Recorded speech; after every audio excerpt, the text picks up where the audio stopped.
লাভ ও ক্ষতি অধ্যায়ের কোষে দেখি 10.1-এর ইম্পর্টেন্ট অঙ্ক 9 নম্বর। এই 9 নম্বর অঙ্কটা বলছে যে নিয়ামত চাচা প্রতিটা 5 টাকা দরে 150টি ডিম কিনেছেন, কিন্তু দোকানে এনে দেখছেন যে 8টা ডিম ফেটে গেছে এবং 7টা ডিম পচা। তাহলে প্রতিটি ডিম 6 টাকা ধরে বিক্রি করলে নিয়ামত চাচার শতকরা লাভ বা ক্ষতি কত? এটাই তো সমাধান। তাহলে সমাধান এটা আমাদের কি সমস্যা।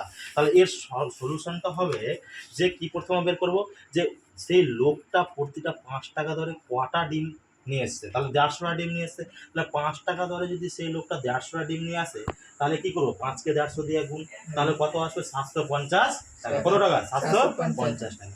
কিন্তু দোকানে এসে দেখছে যে 8টা ডিম ফেটে গেছে আর 7টা ডিম পচে গেছে। তাহলে 150টির মধ্যে যদি 7টা আর 8টা পচে যায় তাহলে টোটাল কত? 7টা 8টা 15টা।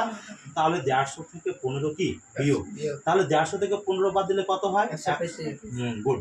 তাহলে এখন বাকি 135টি ডিম সেই লোকটা যদি 6 টাকা দরে বিক্রি করে তাহলে দাম কত হবে? তার মানে কি 135কে 6 দিয়ে গুণ, তাহলে কত টাকা? 810 টাকা। এরপরে আমরা কোথায় যাব যে এখন তার লাভটা কত হয়েছে কিসে? এমনি ক্যালকুলেশন, অর্থাৎ টাকার দিক দিয়ে। তাহলে এখন তার লাভ হয়েছে কি 810 থেকে 750 বাদ, অর্থাৎ এই যে এখানে যেটা উত্তরটা এসছে, তাহলে এখান থেকে এই 750টা অর্থাৎ যেটা দামে কিনে নিয়ে এসছে এই দামেরটা বিয়োগ করব। তাহলে 810 থেকে 750 বাদ দিলে 60 টাকা।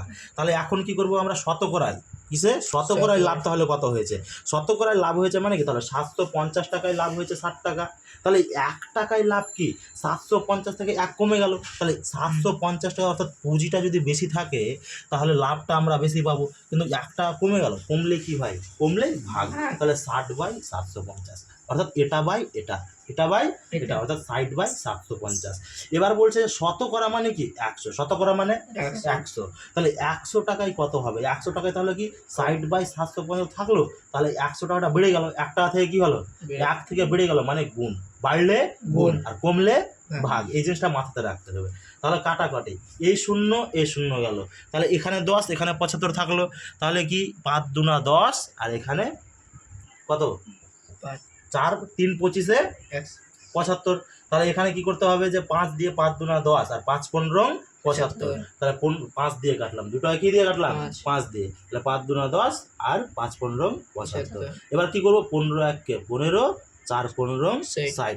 তাহলে 4 15 60। তাহলে উপরে কি কি থাকলো? 4 ইন্টু 2। আর উপরে কিছু, নিচে কিছু নাই, নিচে কিছু নাই। তাহলে উপরে থাকলো 4 ইন্টু 2। তাহলে 4 ইন্টু 2 মানে কি 4 দুনা 8 টাকা। তাহলে শতকরায় লাভ আমাদের কত টাকা? 8 টাকা। একদম ইজি অঙ্ক, জলের মতো।